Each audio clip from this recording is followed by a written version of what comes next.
Hi friends, ஸ்வீட்டுக்கு jeera ready பண்ணுறப்போ சீனியில் இருந்துட்டு நிறைய அழுக்கு இருக்கும். அதையெல்லாம் இருந்துட்டு வெளியே எடுக்கிறதுக்காக இது இன்றைக்கி எப்படி எடுக்கணும்னு காட்ட போகிறேன். இப்போ சீனி கரையிற வரைக்கும் இருந்துட்டு நல்லா கரைய விட்டுறணும். அதுக்கப்புறமா ஒரு 1 லிட்டரு கிட்ட இருக்கக்கூடிய ஜீராக்கு நான் 50 ml பால் ஊற்றிருக்கேன். இந்த ரேஷியோவில் ஊற்றினா அதில் உள்ள கசடு ஃபுல்லாக ஈஸியாக வெளியே வந்துடும்.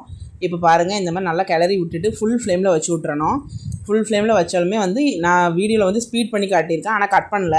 இப்போ பாருங்கள், இந்த மாதிரி நல்லா ஓரமாக ஒதுங்கும். இப்படி ஃபுல்லாக ஒதுங்கி அந்த பால் கலரெல்லாம் மாதிரி கொஞ்சம் ஜீரா கலர் மட்டும்தான் இருக்கும். இப்போ நல்லா இந்த மாதிரி பொங்குற டைமில் மீடியம் ஃப்ளேமில் வச்சுட்டு அதில் இருக்க கசடை ஃபுல்லாக நம்ம ஒரு கரண்டி வச்சு எடுத்து விட்டுறணும். அதுக்கப்புறமா கொஞ்சம் கொஞ்சமாக ஒதுங்க ஆரம்பிக்கும். நமக்கு ஒரு ஸ்டேஜில் அது ஸ்டாப் பண்ணதுக்கப்புறமா ஒரு 5 மினிட்ஸ்லேயே இப்படி வந்ததுக்கப்புறம் 5 மினிட்ஸ்லேயே நீட்டாயிரும். இது கிளியரான ஜீரா கிடைக்கும். இப்போ பாருங்கள், இது வடிகட்டி வச்சுருக்கேன். இது ரேஷன் செடினால கலர் கொஞ்சம் டல்லாக இருக்குது. தேங்க்யூ.